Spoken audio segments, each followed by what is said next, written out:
Gavin Newsom wants to be president, and he's trying his best to distance himself from his woke and disastrous image as California's governor by engaging in interviews with the other side. He's trying to appear as though he's a bit more to the centre than he really is.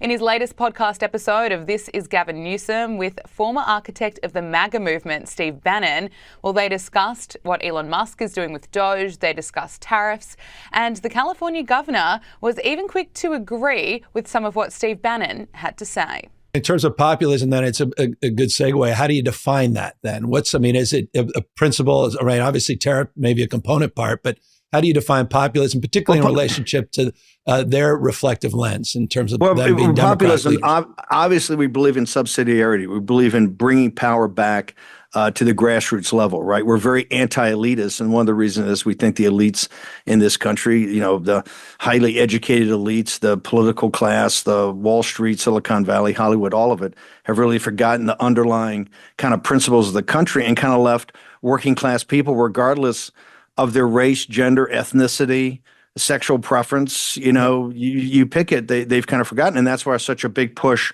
for kind of these populist economic policies that look to put the lens is not just America first, but American citizens first. And it goes with tax policy, it goes with tariffs, it goes with bringing manufacturing jobs back.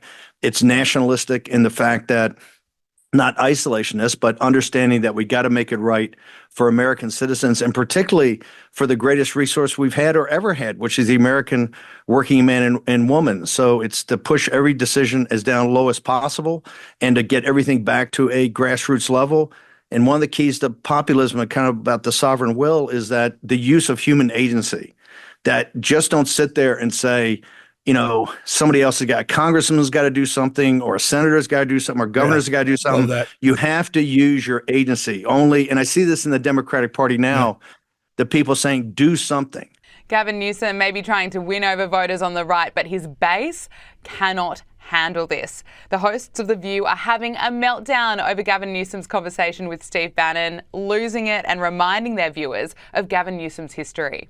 I think this is a poor strategy for Gavin Newsom. I actually did think that he was one of the leaders that would come out in terms of 2028. I remember watching his annual State of the Union address in California, and he criticized Republicans, and he promoted California as an antidote to the poisonous populism of the right.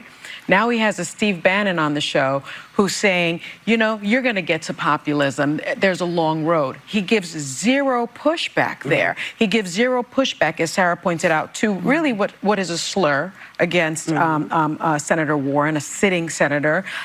He gives a platform and normalizes, in my view, an election denier and someone who is the person who is behind Project 2025. And I believe that, if you are going to be a public servant, you better be unapologetically authentic, because voters can sniff out inauthenticity in a second. And I thought that was one of the most inauthentic things I have seen Gavin Newsom do. Wow. I'm terribly, so you don't believe in the let them hang themselves theory? No, I'm terribly disappointed. I think you meet energy with energy, and what he did was he showed his pretty white teeth and his cute face and did nothing other than that, and I think it's despicable. This comes after Gavin Newsom revealed on his podcast that he believes it is unfair for biological men to compete in women's sport, and that didn't go down well with the far left either. DC correspondent at Unheard, Emily Jashinsky, joined Power Hour for her assessment on Newsom's strategy to change his image. Joining us now is Washington, D.C. correspondent at Unheard, Emily Jashinsky. Emily, so good to speak to you again. California Governor Gavin Newsom, he clearly wants to be president. He's launched this new podcast, This is Gavin Newsom. And during his interview with conservative and founder of Turning Point USA, Charlie Kirk, he was really trying to distance himself from woke issues. And he's now facing backlash from LGBTQI+ groups after admitting that biological men in women's sport, well, it's not that fair after all. What's your take on this? I want to know how it's going to be received, because the right knows that Gavin Newsom is just full of BS, and the left are now outraged about his new position on this. What's your take? It's incredibly hard to know what Gavin Newsom actually believes, because the intensity of his position on issue A, or on point A on this issue, to point B on this issue in just a short time is such a dramatic switch. It's not just a matter of saying, well, I've seen some new studies and realized that maybe I was wrong. He's now saying that something the left defended as necessary to prevent bigotry is, quote, deeply unfair. That's what he told Charlie Kirk. We've seen other Democrats try to do the same since the November election, and it really seems like the only thing that changed was the election, which woke them up to sort of the simmering cultural problems Democrats have had with average voters. So I don't know, truly, what Gavin Newsom actually thinks about this issue, but I do know one thing he thinks about this issue, which is that it's politically toxic for Democrats to continue offending so many average Americans and turning them off by insisting that men and women are biologically interchangeable. And because of that, men's and women's, girls and boys sports need to be upturned, whether it's the locker room policy or actually on the field, bathroom policy in the schools themselves, or even, for adults in public spaces.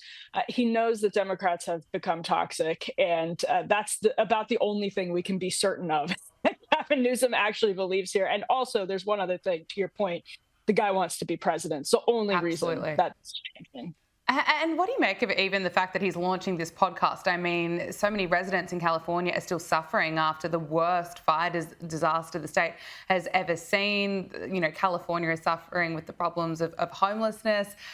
He's been a leader that has been so pro-DEI projects. So now that he's spending his time launching a podcast, getting someone like Charlie Kirk on, are people going to buy it? Are they going to listen to him and think, okay, that's what a strong leader is, that he's spending his time trying to reach more people through podcasting?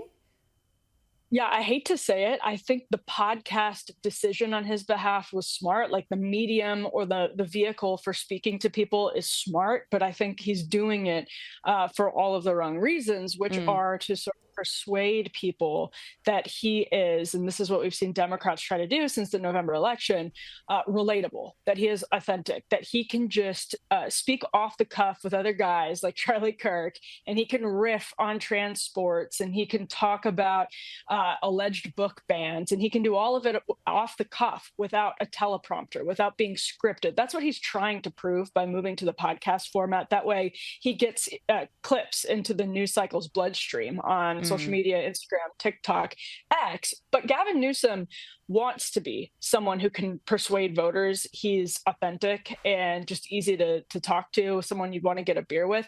I don't know that he actually is. I think that's going to be the biggest problem for him with this podcast, is he is an enormously wealthy man who is now also trying to sing a different tune. And that's going to rub people as inauthentic. And that's basically been the response that he's gotten in the last couple of days. So, I mean, I think politically what he's saying about some of these cultural issues is a sign that the Democratic Party is starting to wake up.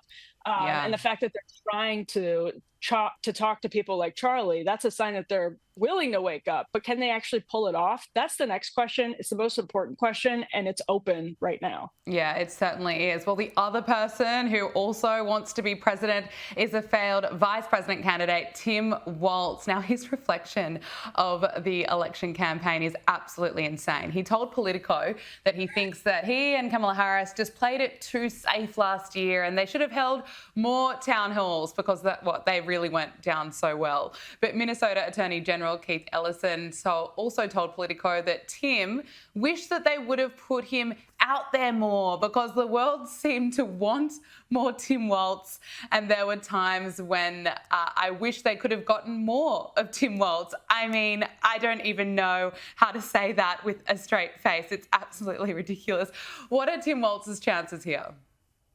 I mean, remember when ahead of the election, he was playing video games on a Twitch stream with Alexandria Ocasio-Cortez. They weren't exactly keeping Tim Walz bottled up, but I haven't seen a lot of people connecting the two dots here, which is one, Tim Walz saying that they were too risk averse, they played it too safe, and B, Tim Walz particularly complaining to people in power broker Democratic circles that he wasn't used enough, that he was underutilized. Well, they were actually pretty concerned.